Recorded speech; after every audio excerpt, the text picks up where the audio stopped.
Hello, everybody out there in YouTube land. Welcome to Tacoville. I am the mayor, and I'm here to talk about Owen Merryweather from the Song of Ice and Fire lore. But in order to do that, I have to do this. Hi! Welcome to Something to Talk About. My name is Taco, and I talk about a Song of Ice and Fire characters here. And I yell at the screen and be able to get comments like, "You're really loud." I'm like, "We'll turn it down." I can't control it, but you can control it. You got a little volume thing on the side of your phone or your computer, or maybe like big TV. However, you turn me down. What's going on? Why am I yelling at you? This is what's going on. If you've never seen this show before, talk about Song of Ice and Fire characters. Pause that. You need to put it back up. There you go. So, I had a bunch of like videos I was gonna film all in one day, and I worked on them and I got them all done. Why did I have extra time to work on get like 5 in a row? Because I was sick. I was just sitting. I had like a stomach thing, and I was on a couch feeling like crap and typing away, and I'm like, I can film 5 things as soon as I feel better. And I kind of jumped the gun. I thought I felt better.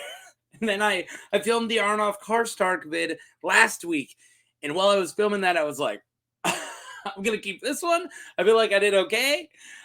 We'll see when it comes out. But then on retrospective, I was like, I'm not filming 5 more. It took a lot out of me to do that one bit. So I held it, and I even put more together. And now feeling better. It was like a week later, right? And I got a haircut. I'm on it. All right. So I'm gonna film like 5 vids today. So pretty much all the way up through March was filmed this day, but you won't know because I'm changing my shirt. A little behind the scenes. Owen Merryweather, let's go. So this is kind of a this episode, I had it planned and I told people I was gonna do it. And I don't know how big of a demand there is for it, but you know, it was a plan. I'm sticking to it. Then I did my Qarlton Chesteld video, and a lot of this guy is covered in that. And then I did my Tywin Merryweather, and a lot of her story is covered, like this is covered in her story. So Owen Merryweather, I kind of felt like I didn't need to, but I then teased it. I didn't do a slide for House Merryweather for the Taina one because I just talked about Mira instead. And I said during that, like, well, I'm covering a different Merryweather soon. And then I was like, I'm not going to cover them. Like, I already kind of covered a lot of the stuff. But I already promised it to you guys. And maybe you don't care about Qarlton Chesteld and you're not going to watch that video. And you just want to watch one about Owen Merryweather, everyone's favorite character. And I knew it wasn't going to be super long unless I ran for 3 minutes like this. So I decided to do it. So let's go, man. All right. Owen Merryweather. Owen Merryweather was the Lord of Longtable and the head of House Merryweather during the reign of King Aerys the second Targaryen. He also served as hand of the king for Aerys. Well, there you go. Owen was considered amiable but not capable. He's fine, but he's not a leader. He was famous for lavishing praise on King Aerys II Targaryen and laughing at all of his jokes, earning him the nickname the Chuckler. That was really funny, Aerys. That's my Owen. All right, sticking with it. I got to work on these impressions before I start filming. I come up with them on the spot.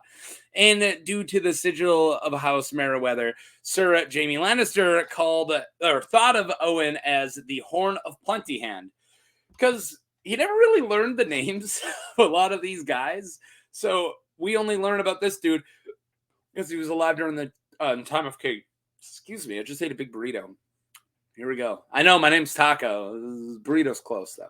So we only hear about this guy through like memories and flashbacks and the World of Ice and Fire lore book, right?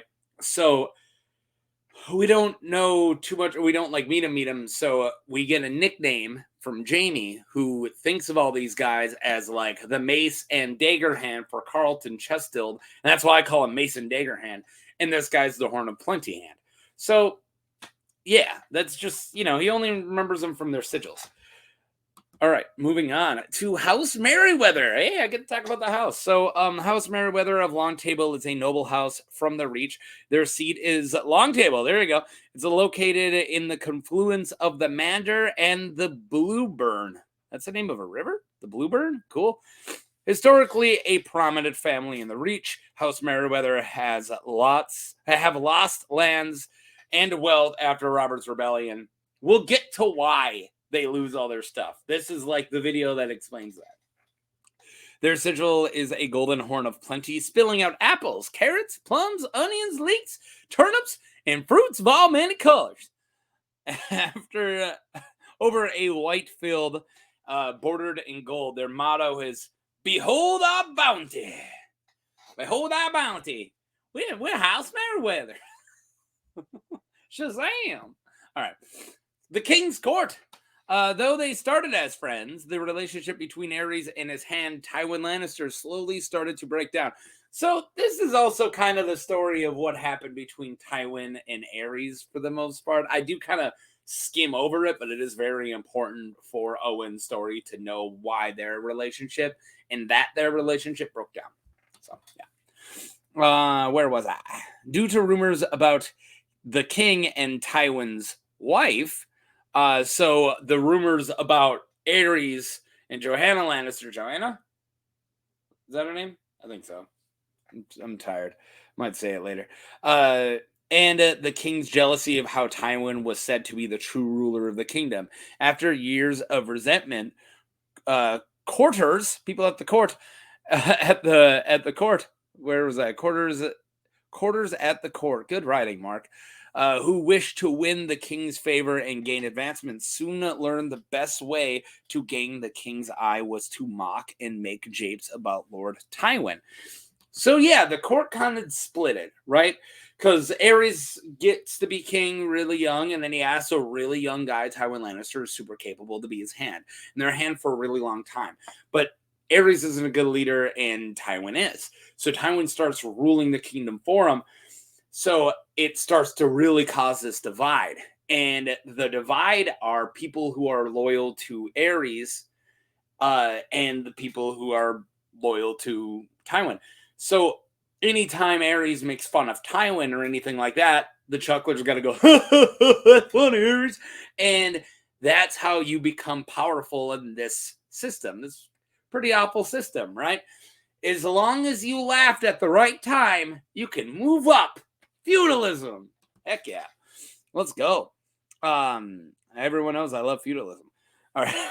They learned the best way to get the king's eye was to make japes about Lord Tywin. Yeah, and to make japes, not only laugh at King Aerys, but also make fun of Tywin. King Aerys continued to undermine and slight his hand, which amused many lords who were rivals of Lord Tywin, who simply just disliked the humorless man. Tywin Lannister suffered all these slights in silence, never showing a public display of weakness. During a feast King Aerys II held when Cersei Lannister came to court for the first time, Lord Owen talked about raising taxes on wine, which led to Lord Riker joking about Lord Tywin Lannister shitting gold. Here we go. Tywin stared at Lord Riker until Lord Riker gave up and walked away. Sir Boniface Hasty also once served for Lord Merryweather. So I talked about that during my Lord Riker video, my Jeremy Riker video. Jeremy. So Lord Merryweather's like, hey, we should raise taxes on wine. And then Riker's like, why don't we just have this guy poo some? In Tywin, like. And then Riker's like, get on here. I'm going to leave. And Riker leaves. And also just a random note, Boniface Hasty once was in service or squire for Owen Merryweather. I don't know why that's important, but it's there. The new hand. More and more events happened that drove a wedge between the king and his hand, such as Aerys mocking Tywin after Tyrion's birth, Aerys refusing to betroth Cersei to his hand, Prince Rhaegar Targaryen, and the defiance at Duskendale. I'm just skipping over some really important stuff, but this all driving the wedge, right? The final straw was when Tywin hoped to betroth Jaime to Lysa Tully, the second daughter of Lord Hostertally in 281 AC, and Aerys raised the 15-year-old Jaime to the Kingsguard to replace Sir Harlan Grandison, robbing Tywin of his prized heir and making Jaime a hostage to use against his father. So that's what really ended it, right? Is he took his legacy, took his heir. Jaime was being groomed, was about to take over. Of course, he doesn't know that Jaime wanted to become Lord Commander, or not Lord Commander, become part of the Kingsguard so he could be close to Cersei, who was at court. He didn't know that, of course. Tywin didn't know that. All he saw was Aerys taking his heir and putting him next to Aerys so Aerys can watch him, and he's essentially a hostage in armor, is what Jaime was. Which, probably would have got me mad too if I was Tywin. I mean, you just stole my heir. You know why I keep running your kingdom for you? Get the old Merryweather to do it, and that's what he does. So yeah, where was I? Pleading illness, so he just faked I have a cough. Bye. Tywin resigned and returned to Castle Rock. When Tywin resigned his position as Hand of the King in 281 AC, the aged Owen was named as the new hand by Aerys. With Tywin gone from court, the new focus of Aerys' mistrust and paranoia was his own son and heir, Rhaegar Targaryen. Wow. Prince of Dragonstone.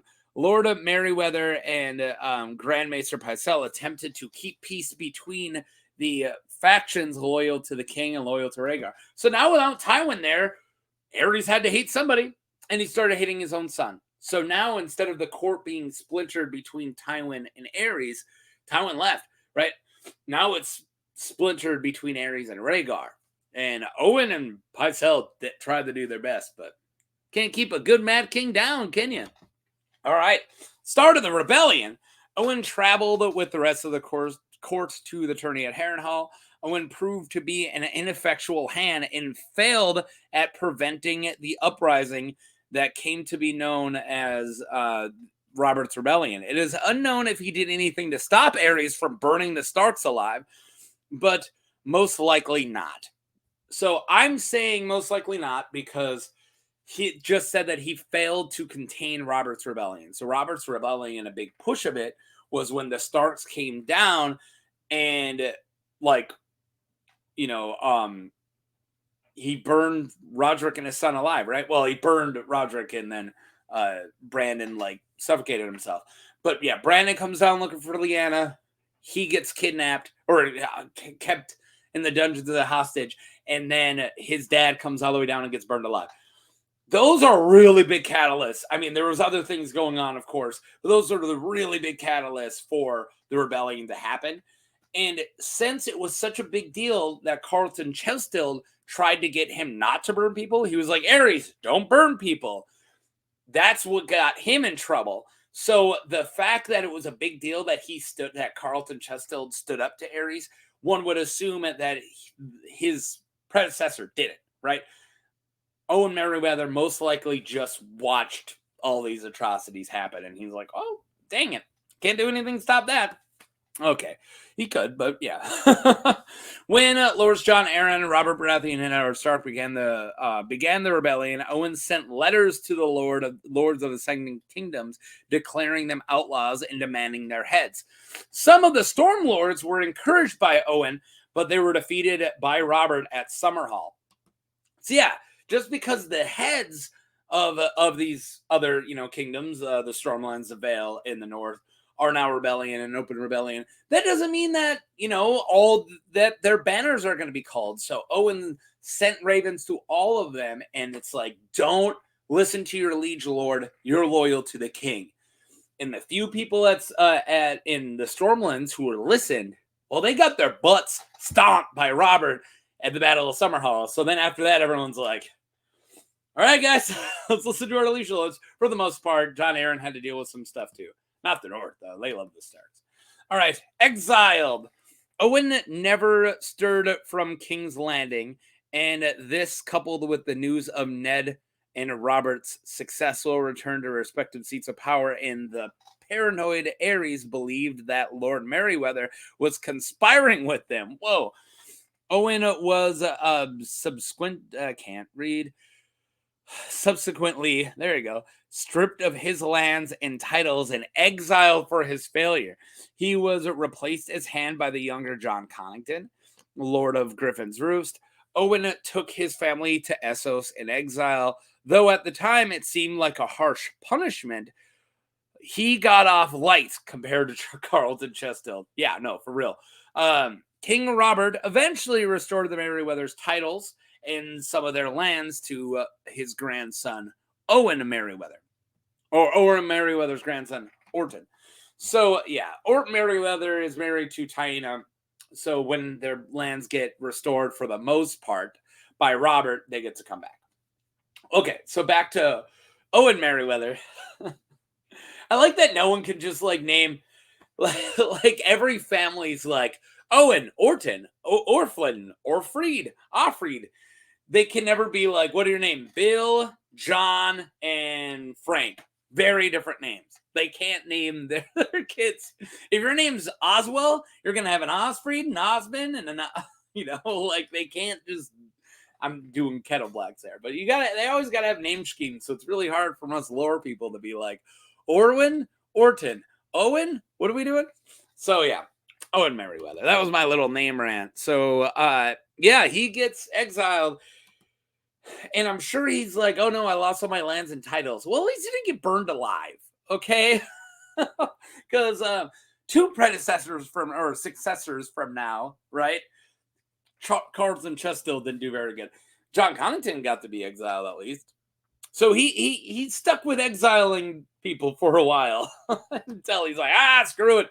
Burn them. Save the ship. Friends in the Reach. Okay, so Orton or Owen's story's gone. So now I have the theory portion, which I did cover in the Taina Merryweather. She's still, married in the House Merryweather. So the House Merryweather theories, still apply here. So if you haven't watched it, don't worry, I'm going to mostly go through it, but if you have, sorry. So not many theories about Owen Merryweather himself. Nothing is known about his time in Essos. One could assume he started to gain allies and work towards coming back. The biggest theory that he is tied to is the one that I covered in the Taina Merryweather video. So like I said last time, go watch the Preston Jacobs series, Cersei and Taina. And in that series, he covers everything about the Merryweathers coming back into power, including their connections to both the Golden Company and the Ironborn. That's all I got to say. Go watch his stuff. I don't cover theories. I just tell you what theories are tied to whichever character I'm covering. So there you go. Hey, look, we got through it. That was Owen Merryweather. So thank you for watching. If this is your first time, subscribe. If this isn't your first time, you can still like and leave a comment. Tell me what you thought. Yeah, that's all I got, man. Like I said, I already kind of covered a lot of this guy before, but he was still fun. I like him. Definitely, I think Mason Daggerhand is my. Ooh, why did I click that? Is my favorite of Aerys' hands, other than Tywin, of course. But Owen's not a bad bloke. Now the rest are Tywin and a POV characters. So these are the other ones I can cover. I guess I cover Rosehart. All right, I'm not going to cover Rosehart. He was on the television show. Thank you guys for watching, and whatever you do, don't get exiled. Peace.